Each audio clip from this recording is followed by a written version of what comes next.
ESPN Alamogordo 103.7. Welcome back into the Roundup. And joining us now, Alamogordo Tigers head basketball coach Brian Schock. And we've also got D. Smith and Wellington Balsley here with us as well. Great game last night. And, Coach, you guys finally got a close one. And over the number one team in the state, probably couldn't come at a better time here at the first game of 2017. That one did feel good. It was a great win, and I told Pete over at the paper, it's kind of like we've been putting in a lot of work and going to work, and, you know, we kind of missed a few paydays and finally got a check, you know, and it felt good to, you know, all the time and effort and energy, and it, you know, it really paid off. Well, Wellington, I mean, you're the man of the hour last night. You got the game-winning shot there at the end. You didn't have a big offensive game last night. I mean, you usually been about a 10 to 15-point guy, yeah. But you kind of had to change it on the fly there at the end, didn't you? Yeah, it felt good. I mean, all night they played some pretty good defense, and we got it to our bigs a lot. But at the end, you know, I made the big one, so that's all that matters. Yeah, absolutely. So, what was the initial call from the huddle, and then you kind of had to change it up out there? What happened? We were waiting to see if they were going to set up in a man or a zone, and we were going to try to get Bishop coming up on the wing or try to get D the ball, and then next thing you know, everybody was out of sort a little bit, and it was a little bit of audible, and so I just took it one-on-one, trying to get D's man to draw and help, trying to get Bishop's man to draw and help. And their guys didn't want to help, and then I had to pull up a jump shot. Yeah, and that was, I mean, you made it look good, but, you know, obviously you've got a ton of talent. We've seen this year and the things you can do on the basketball court, but that was a pretty high degree of difficulty out there, wasn't it? Yeah, it was. The defender did a really good job, actually, but, yeah, it was a tough shot. D, you had an incredible game last night, 32 points for you. You know, what does it feel like when you're having that kind of game? Does it just feel like everything's going in, the basket's kind of small, or, I mean, do you kind of remember how it went last night for you and how it felt out there for you? Definitely feel like, I don't know, I guess when I get in my zone, I kind of feel like you just can't miss sometimes, you know, like, kind of builds confidence, you know, and I feel like it kind of gives that spark, and if I can get that spark with the team, and everybody starts getting hot, you know, we got Bishop hitting, you know, Wells hitting, you know, Santi hitting, you know, so, you know, all it takes is like one little spark to get the whole team going, you know, and I feel like if I can get that spark, then I'll be going, and that's kind of what happens, so. And you were doing well from everywhere. I mean, I feel like when you're having a good night, you're shooting well from the free throw line, which I know is for you sometimes can be a little bit of an up and down thing. But when you're on, I feel like you look like such a comfortable free throw shooter, especially when you're on. And last night, you certainly looked like you had it going pretty well. Oh, definitely. And Coach been making me shoot my free throws a lot in practice now too. I've been working with that. Yeah, the drill and everything we've been doing in practice. And I was definitely had that going in my head, and I was using what we used in practice, and it's like all my shots were falling. So yeah, both of these guys. I mean, both of you guys are great free throw shooters. I mean, these are I would say definitely two of the best free throw shooters. Sure. Yeah. I mean that. You know, D went. He only missed one free throw all night. You know, shot close to 80%, and he had been about 40 so far. And last week, you know, whenever we scrimmaged, whenever we were in practice, you know, every time D went to the bucket, I'd call a foul, and we'd shoot free throws, and everybody was complaining, you like D and all this, and giving him preferential treatment and whatever, you know. And then today I said, hey, look, we were, you know, trying to get him a lot of reps at, you know, the free throw line in a game-like situation, and, you know, it really paid off. He was, you know, clutch, big time. And, you know, I got to talk about Wellington hitting the shot. You know, we had a play design for if they were man, if they were zone, and it kind of broke down. We had a little a miscue, and a guy came off of a cut too early, and it kind of, you know, fell apart. And then all of a sudden, Wellington had the ball with 5-6 seconds, and he had to go create. Yeah. And, you know, it kind of shows his, you know, his level of basketball IQ. He did a really good job. Wellington, I was sorry, Wellington, we haven't really had a chance to talk to you a ton. I mean, you're obviously a new movement into the area. Right. You know, Coach had mentioned you play AAU basketball, or you play, you know, during the summer and things like that. Yeah. So, what was your past before you came into Alamogordo? Where were you playing basketball at? I was playing basketball in a city called Vacaville in California. Okay. And I was playing AAU for about 5 or 6 years. So I had a lot of experience down there, and it's really nice being able to come up here, and the team has been so welcoming. You know, you never know what it's going to be like when you first get up here, but, I mean, you can't ask for much more, you know, when all the guys treat you like you're their own, so it's been really good coming up here. And Coach, I mean, you talked about him being able to step into a leadership role and a guy that's been so key to everything you've done this year. I mean, this team has so many different players that make contributions. I talk about it all the time that there's 10 or 11 guys that play every night, and you expect them to contribute to you guys winning the game. Sure. I mean, we got guys every night that do something different. We've got guys that don't even get into the game, and people don't even see it. But, I mean, they're running the scout team. I mean, they're running all of our opponents, their offense, their defense, and people don't see that. And that's kind of like being an unsung hero of sorts, So it takes everybody in the program and, accepting your job and your role. And I really feel like we've kind of turned a corner as far as, like, chemistry.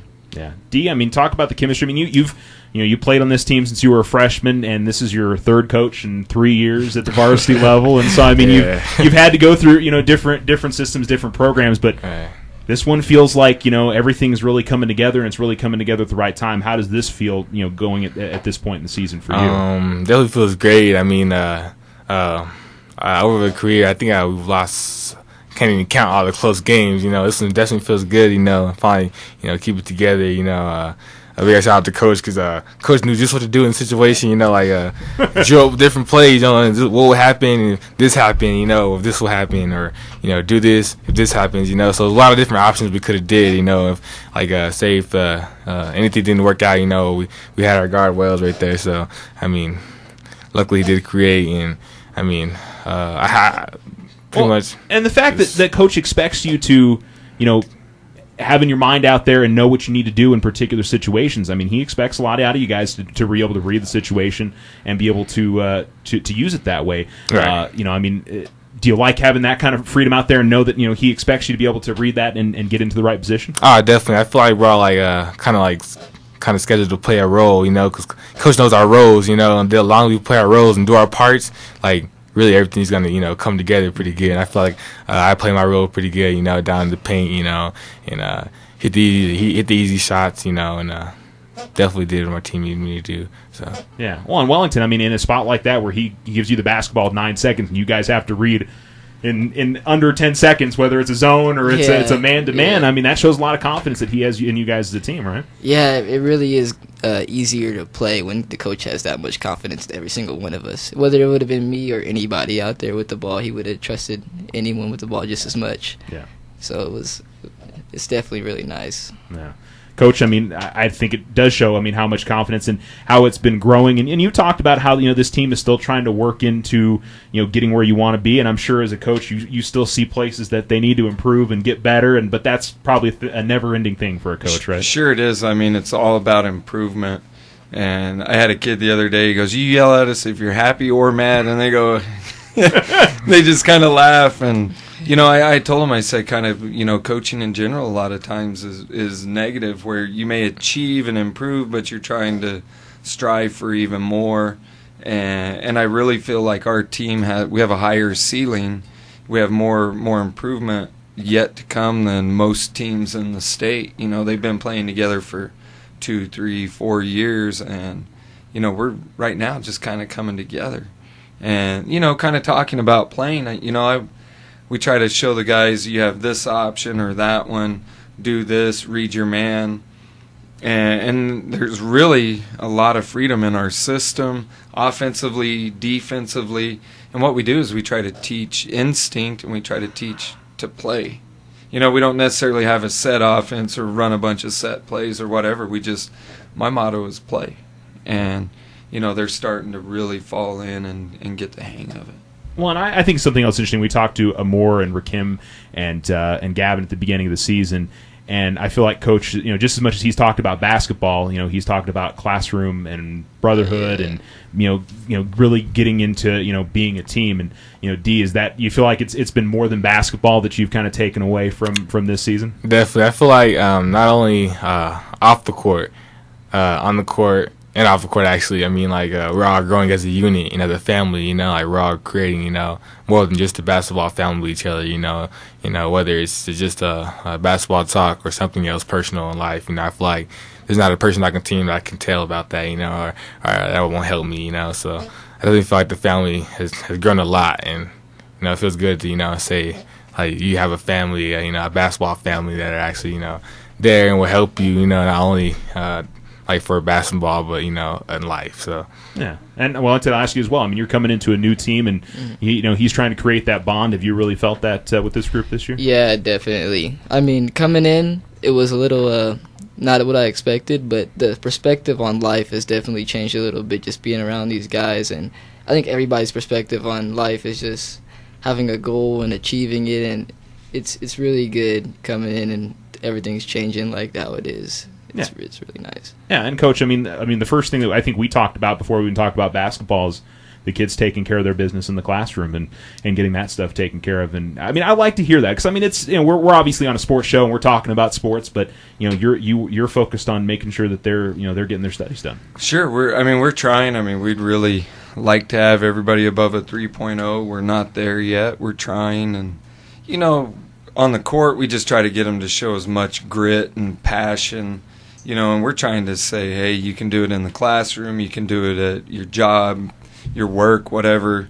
Most people, they're not going to move on and play college basketball or go pro or whatever. I mean, you may have a few people, but, more than anything, a work ethic, being competitive and being passionate and, being able to work within a team unit and, striving for a common goal, that's a pretty good formula for success, not just in basketball or in the classroom, but just, life in general. Yeah.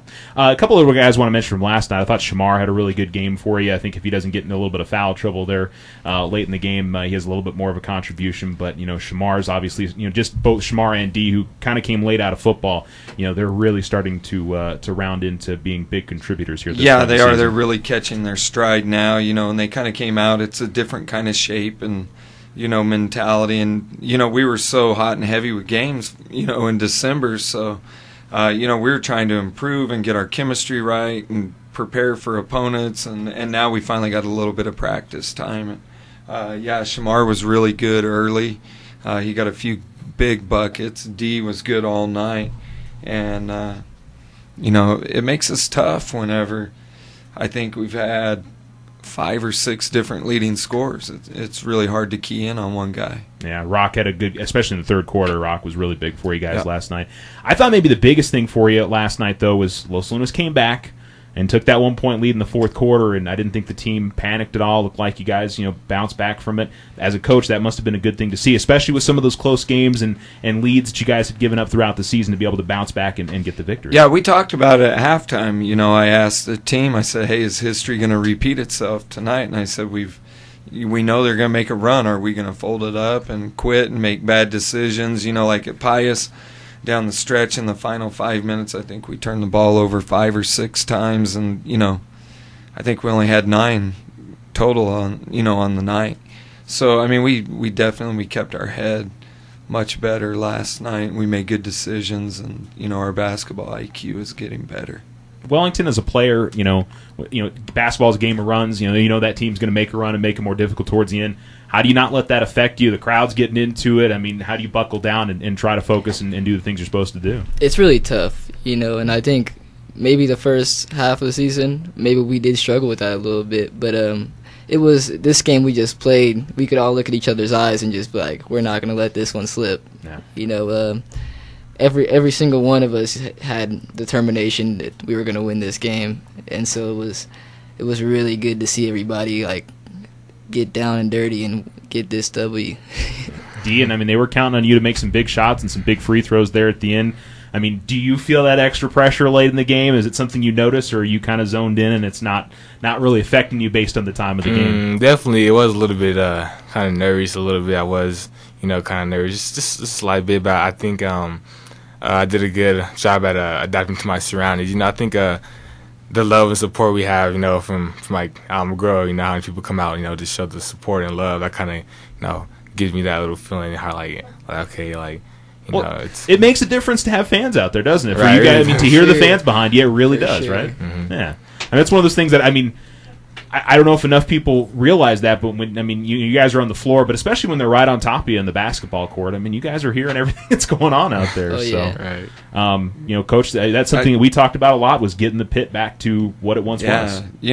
I tell the guys, I'm like, you just got to imagine a fishbowl, and you're the fish, and you got to shut everything out around you, and you have all the the people looking in and people yelling and screaming, and That's on that great shot last night. Had to feel good. Thank you very much. Feeling good walking through the hallways at school today? Yes, sir. Always good after a win. D, congrats on the big night. We hope to see more of that from you. And thank you. I got to think you were feeling just as good as Wellington walking Right, through the hallway. definitely.